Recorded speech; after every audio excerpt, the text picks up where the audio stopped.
excited to have this conversation, and I just really appreciate the work that you're doing. I'm fascinated by it, and I just really want to welcome you to the show. Well, it's an honor to be here and really a gift for me because this is so aligned with why I do what I do now.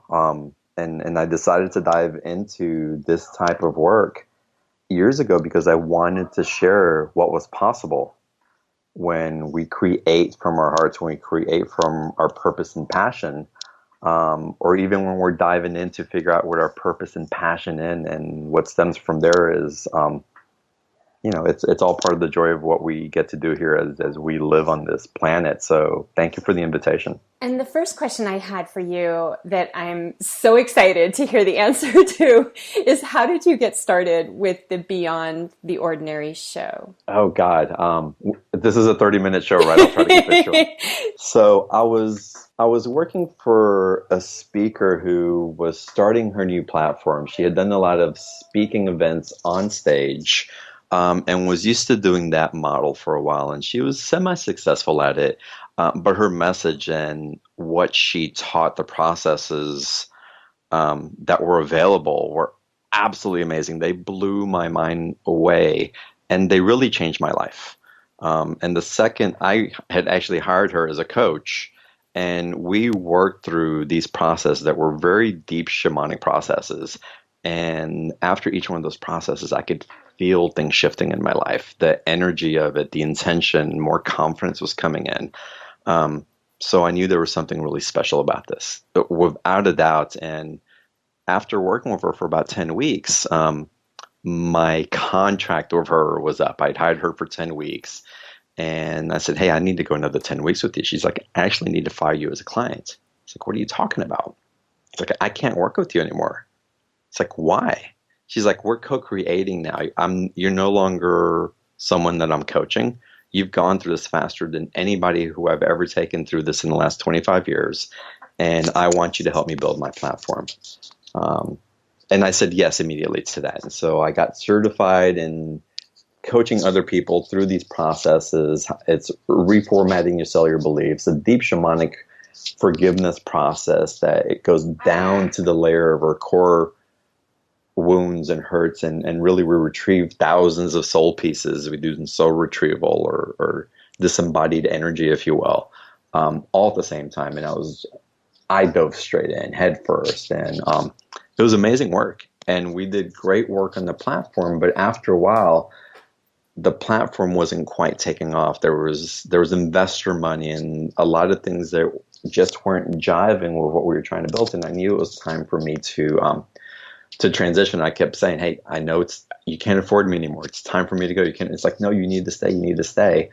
And it was December 2012 where I received my final paycheck for the company, which was so perfect for the energy. So if any of you guys are woo-woo out there that are listening, there's a major energetic shift that happened December 2012.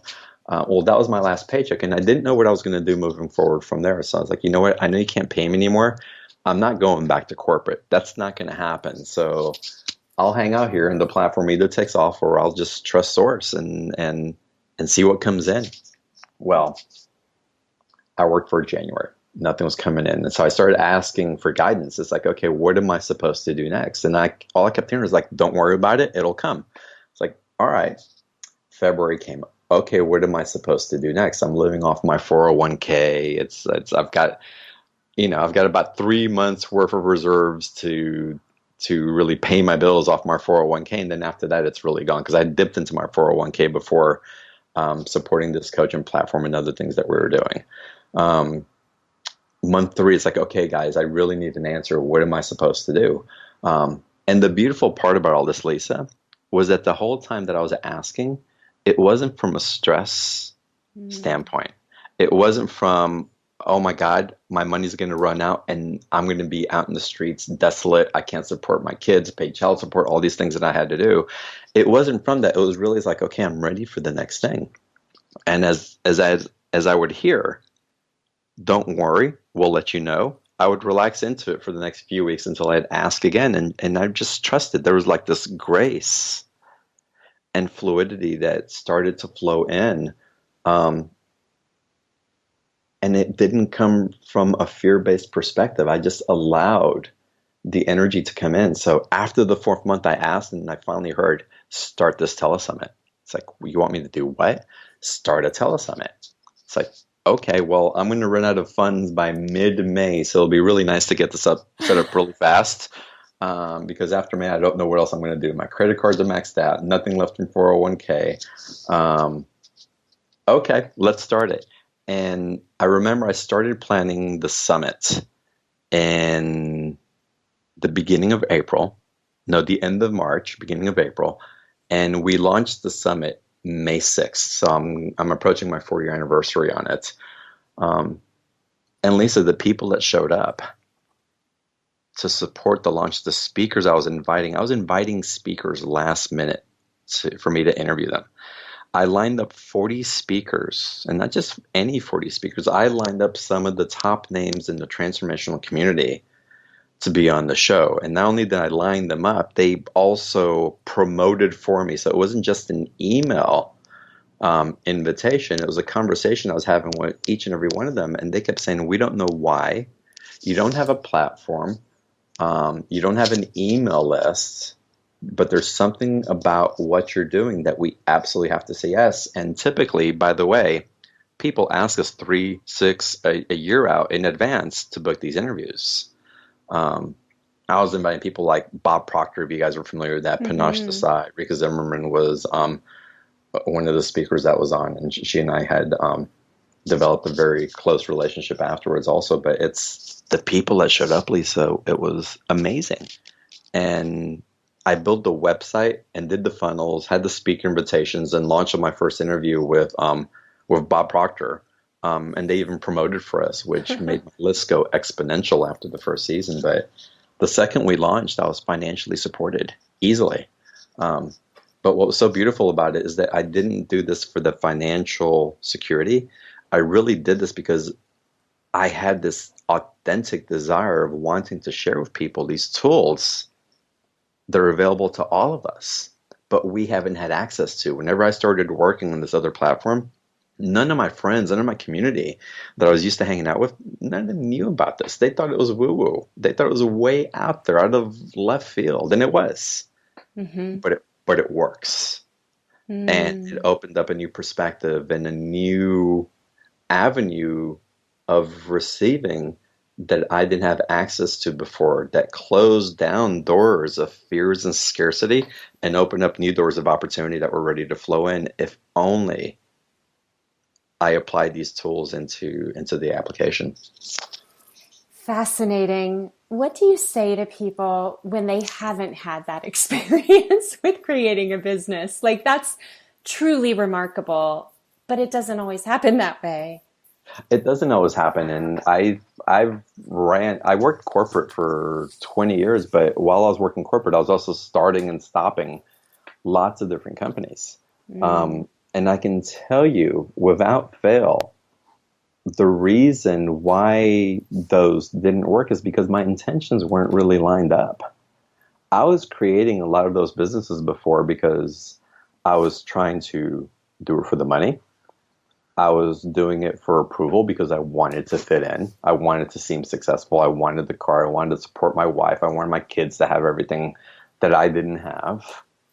And those are all fear-based. Those are all ego-based perspectives. And it's when I finally took the time to have intimacy with myself, to get to know what I really longed for, to really tap in. It's like, hold on a second, who am I really? What is it that drives me? If I had no other responsibilities and everybody would love me no matter what, or nobody would love me no matter what, and just really followed my guidance, what would I do? And the first thing that I did is I booked a $10,000 10-week consultant gig with my coach when I never would have invested that much money in myself. I'm used to rolling up my sleeves and doing things on my own. But I did it. I knew it was the right thing to do, and I didn't question it. And it was that first step that opened up doors to other possibilities. And so it's really following your knowing, tapping into your heart, and following, and knowing that we're going to stumble along the way, but that's part of the journey and the fun also. But if we approach it from a perspective that's based on seeking more authenticity within ourselves, more intimacy within ourselves, then it's an adventure in getting to know us, as opposed to this sacrifice of trying to fit into somebody else's box that really isn't aligned with what we're here to do. It's beautiful. I'm totally inspired by what you're saying. And I'm curious because a lot of times people feel they are following their passion and yet they end up struggling a lot. What comes up for you when you see that? Do you think that it's because they haven't gotten totally clear yet? No, I think it's part of the journey. And if we're struggling, it's like, hold on a second, where am I struggling? So if you find that there's resistance or struggle, we really have to stop and go and hold on a second. Am I struggling because I'm about to cross a threshold? And the resistance is just part of the process that's going to take us through the other side, the whole hero's journey thing? Mm-hmm. Or is the resistance coming up because it's actually asking us to look in a different direction and adjust course? What happens a lot of the time when we get into suffering, it's because we are so tied into the formula or the end objective that we're not seeing exactly what's stifling us at that point. But if we give ourselves the leeway to adjust, to make a different decision, if I'm going to become a life coach and clients aren't coming in, well, perhaps I'm not approaching the right type of clients. Perhaps I'm not living what I'm trying to teach. Perhaps it's not something that really makes me happy and I'm just doing it because it sounded fun at the time. But, after I've taken the courses, gotten my certification, paid all this money, I'm invested, so I'm going to do it no matter what. That's not really in alignment with flow. That's resistance, and you're trying to put a square piece of a puzzle into the round hole, and you're going to butt into a wall every time. One of the things that you don't know about me is that I had built my wealth simultaneous to also working in the corporate world, so having a couple of things going on. Wow. And then when I started my business, because everything I had always touched had been very successful, starting my business has been filled with more upsets and disappointments than I think I had ever encountered in my relationship with money. But because I had a strong foundation, I could support it. I had the ability to make choices and do things. And one thing I have noticed is that in those struggles and in those challenges, they've also helped me become a much better coach to other businesses, because I am one of those, the glass is half full. I want to see everything awesome. But when you go through something that didn't go easy and you see how you could have avoided some of the struggles, you do become pretty good at coaching people through similar experiences from a place of wisdom, as opposed to just, throwing it out there. Do you know what I mean? Absolutely, and that's wonderful. I was just talking to someone earlier about this, and the analogy that I use is that, the best therapist to help someone with a drug addiction is someone who's been addicted to drugs. Mm-hmm. They know the journey. They understand intimately what it is to go through it. And some of those, quote unquote failures that you suffered, they were just setting you up for a learning experience, for something that you could embody, because until we actually experience it, we don't own it as our own. And as long as we trust that it's leading us to something else, it's always an opportunity. But we get into fear and judgment. It's the fear and judgment that tends to take us into suffering. Again, if we can start approaching these things that are coming up as guideposts and really something that's trying to enlighten a path, if we don't resist it, then the whole learning experience where you are now, if you're feeling that there's resistance, that there's struggle, that you don't know why it's working, start having that conversation, start asking, what's going on? What isn't working? What do I not like about this? So before I even started working with the coach that I was working with and started working on her platform, I was at a point in my career, I was making great money. I had my own insurance franchise. It was going great. I had a nice house, great cars. My daughter seemed happy, but something didn't feel right. Something inside of me felt empty. Mm-hmm. And I knew that there was something more. And I think that all of us get into an aspect eventually, especially as you get on into later in life. That happened to me around when I was 38 years old. There's something else. And this looks successful, but I don't feel successful. There's something else that my heart's calling for. And we have to follow those callings of our soul. If not, we're going to wake up 10, 15 years from now and look back and go, I missed out on something.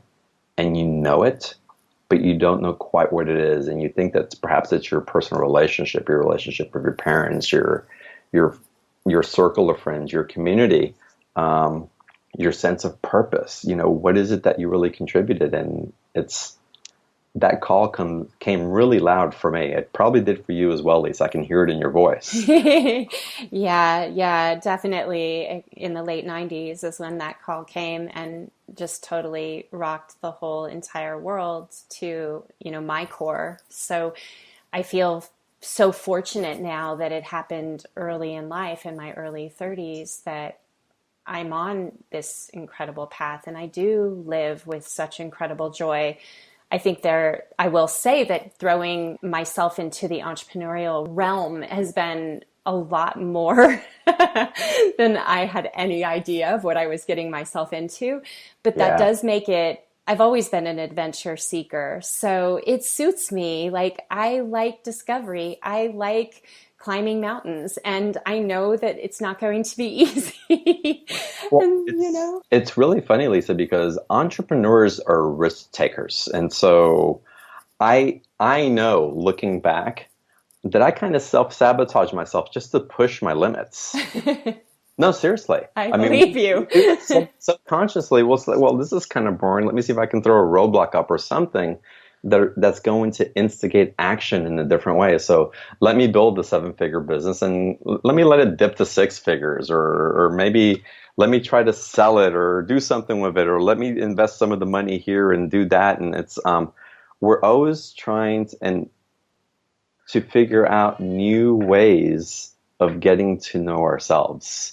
And as entrepreneurs, we have chosen our businesses as a reflection of how to heal what's at core within us. And Mm-hmm. so we can choose. I chose business because it was easy, because God knows I didn't want to look at my personal relationship with my wife, because if I saw something there wasn't working, then I'd have to do something about it. I took care of myself pretty well as far as my health was concerned. Mm-hmm. Um,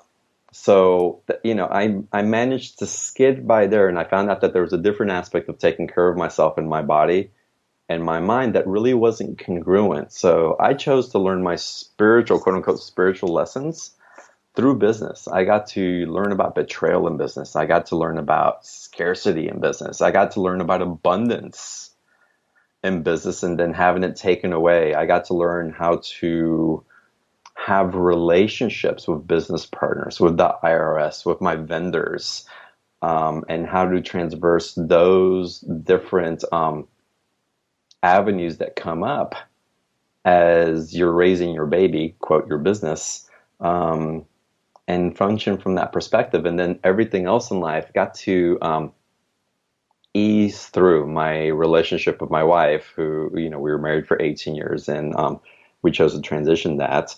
My relationship with my health, which was built on a platform that was very much from a judgment perspective. As long as I looked good, I felt great. Mm-hmm. And that switched. Now I feel great, and in the process, I look good. Mm. And there's a different energy to that. It's not a trying to. It's a more than I'm not enough. It's a more, hey, if I do this, I'll be loved. Now we switch over into, oh wow, look, I'm loved, and look who shows up. Hmm. And look, I'm supporting myself and my health, and wow, my body feels amazing and looks amazing right now. And when it doesn't, it's okay, because I love myself that much. Wow, my business is a reflection of who I am as an individual, as opposed to me being a reflection of who my business is. Right. Ooh, that's really juicy. I just read something, and you may have caught it as well, but it was fascinating to me in that Oprah said that it was only in the past few years that she actually feels like she's living from a place of good enough, being good enough. Isn't that amazing? Yeah, billionaire, all that success, and she's just looking at her life now saying, I think I've reached that place. Yeah. And again, we're always striving and look at the pressures that she received. But we see, the general public sees, look at the successful woman who's on passion and doing all these other things, but we don't see what's behind the scenes. Um, and as entrepreneurs, we can look for other people as role models, but I think it's really important that we learn not to judge where other people are personally based on their business, because it's not always an indication of what's happening. And that's really more of a personal invitation that we don't judge ourselves based on where we are in our business also. Because if we carry those limiting beliefs forward, it not only affects our business, but it reflects and it affects our personal life and our health. So I knew I was supposed to talk to you. I didn't know I was going to get private coaching while we had this conversation, but just saying, thanks a lot. This is awesome. How has your life changed as a result of doing what you do? And I feel like you've been giving us that already, but I'm curious, maybe a macro look of what is it like now? It changes on a daily basis. And there's more of an awareness of my authenticity. And I can only say there's an awareness of it because I can tell when I'm not being authentic, when something else is driving my intention, whether it's fear or ego or scarcity or whatever. And it feels so uncomfortable when I'm functioning from those places that it's really quick for me to adjust or to find a solution or to reach out to someone that I know that can support me, because we're not meant to do any of this alone. We're silly to think that we're solopreneurs. That doesn't exist. We're always creating in community. And so to have the awareness, and to act upon that awareness, it's a big component. And so whenever I act on that, what it brings me to, and I mentioned it earlier, I alluded to it, it's that sense of self-intimacy. I'm getting to know myself more and more. And in the getting to know myself, I can take that information, I can take this relationship and project it onto any other relationship that shows up in my life and be authentic with that also, because now I'm not seeking something from someone. I'm getting it from myself first, and then I'm projecting, then I'm putting that out as an invitation to co-create and interact, as opposed to this give and take paradigm that we're so used to living in, where at the end of the day, it never really comes out balanced. There's no true co-creation in it because the structures of it don't create a solid foundation. And so the new energy, it brings on a new sense of confidence, a sense of love, and that I give to myself, but that I also give to others. And a sense of trust in something greater in myself, because there's miracles that show up on a continuous basis. The synchronicities that come into my life are just amazing. And I can't see who's guiding that, but I know that there's a greater force than me doing it. And it's wanting to play with me. It wants to be intimate with me. So as I open up to the intimacy with myself, I create more space for that to become an integral part of my co-creation in that play with that source that is feeding me and creating other opportunities and bringing beautiful people into my life, through the coherent energy that we're emanating and seeking to create from. And what I'm hearing you say, or what I'm picking up, is this idea that co-creation is actually connected into a lack of feelings about scarcity, like a lack of scarcity mind. It really does. We're all a victim of our environments, or a product of our environments, if you will.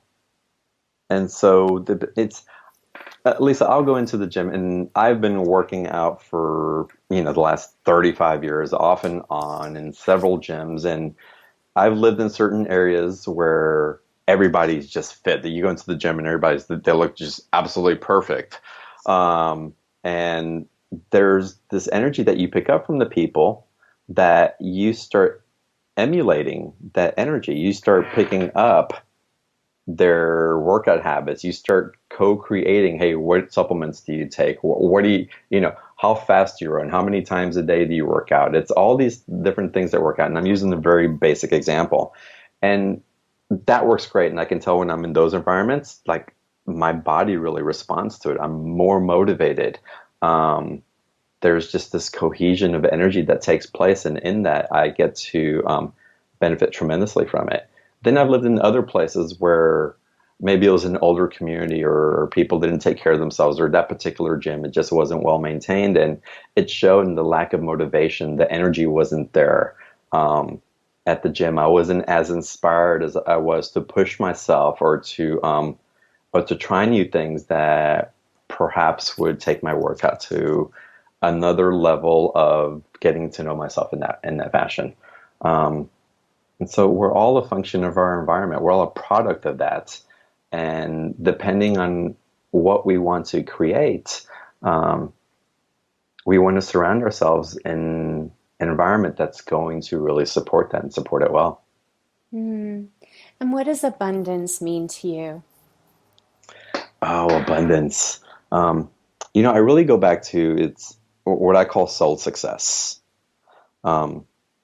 And success is really when we embody abundance and passion and purpose, all in all areas of our life.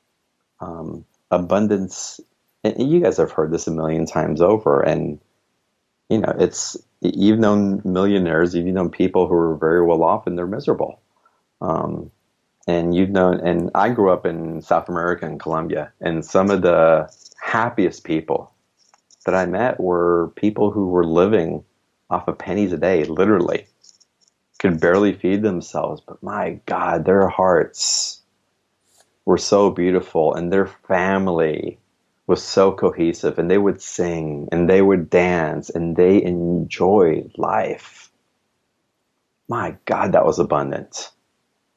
And then for me, there's an aspect of it that takes into account that life and brings in the monetization also, because part of my purpose is to grow a platform to share these tools with as many people as possible. That's my purpose. I feel that so intimately within myself that I'm here to really show by example what's possible using these different techniques and modalities and tips that I've picked up along the years and share them with other people. And so abundance for me also integrates being able to speak from this platform where a community keeps building from, that we keep growing the way in which this message reaches other people throughout the world. And the monetization comes in as part of the abundance because it's a great barometer for the success that we're having on the platform. And it also allows the platform to continue to grow as I hire people who are really good at what they do, so that I can let go and not do their job that I can do 1/10 of with any competence, and allow grace and divinity to show up to continue to grow this thing that wants to keep growing, not because of me and my ego, but because that's where the path keeps leading me, and it keeps expanding. So as long as that path keeps expanding and I don't keep hitting major roadblocks along the way because I'm getting in the way, then I'm going to continue on that purpose until it takes me somewhere else. Mm. And so the abundance aspect also comes in the knowing and the trusting your own intuition and awareness as part of what is whole within you. So in my wholeness, I feel abundant. Thank you so much for sharing that. I'd love it if you could tell folks just what you're up to, how they can learn more, if they're new to your work, how they can learn more about you and the folks that you share with the world. Oh, absolutely. So I started the platform Beyond the Ordinary Show. You can log on to beyondtheordinaryshow.com, and it's a free show that we put. All we require is an email address, and I host transformational leaders from around the world And we're really bringing, and it tends to be more on the esoteric side. I like to be on the left of woo-woo, but I also like to ground things in and make them practical. So I get to have fun on both ends of the spectrum. And I invite speakers who can be extremely esoteric, but because of my experience, I get to ground in the information as well. Or sometimes I invite speakers who tend to be very grounded in, but then I get to apply my aspect of that woo-woo and elevate the conversation into what's possible other than what we think we know. And that's why we call it Beyond the Ordinary Show, because we're really bringing in new information or information that isn't shared in the mainstream, and how we can really live a life of purpose and passion, and how to eliminate those limits and beliefs and those environments that are really hindrances to our full potential. And when you go to the site, I'll just tell everyone, you could spend hours. It's like a consciousness raising experience to go and read about the partners and the folks that you have teamed up with, because I think that that's part of your art, is finding those folks that I believe you trust and you feel like they're providing great value. You're being a messenger for their work. Absolutely. We insist on it, and that's why the platform has grown so well. I'll share a quick story. I've probably done over 400 interviews, and there was a few times where I was trying to fill in a slot. And someone would suggest, "Hey, this speaker did fantastic. They'll provide great financials they'll do really financially well for the show." It's like, they're kind of okay, but okay, if they're going to bring the financial aspect of it, then excellent. That tanked every single time for me. It wasn't aligned with my purpose. Wow. I went in and there were big speakers with big email lists that did fantastic. They'd sell back-end product like crazy on other shows.